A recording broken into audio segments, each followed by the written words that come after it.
Esto es Irigoyen al mil, mi trabajo. Está todo inundado. Y después no te consideran en el laburo, si no es de mala gente.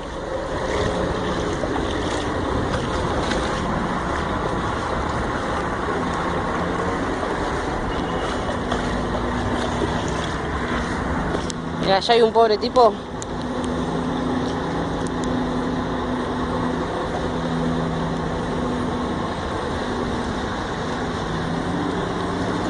Con la moto. Auto todas las orillas.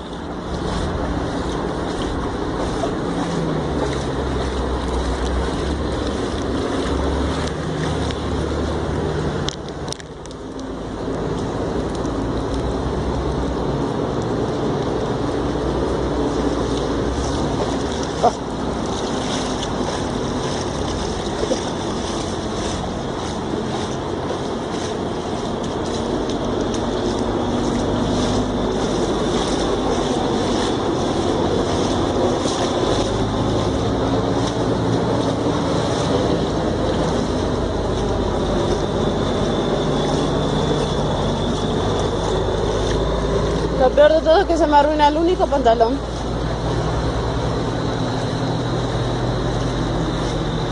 El viejo queriendo tapar que no se le entre más agua en la casa. Queriendo salir. No sé.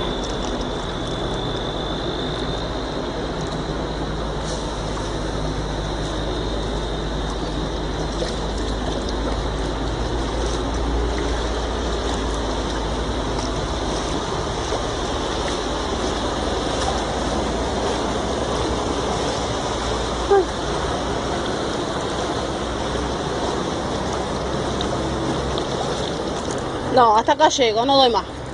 Ya no se puede.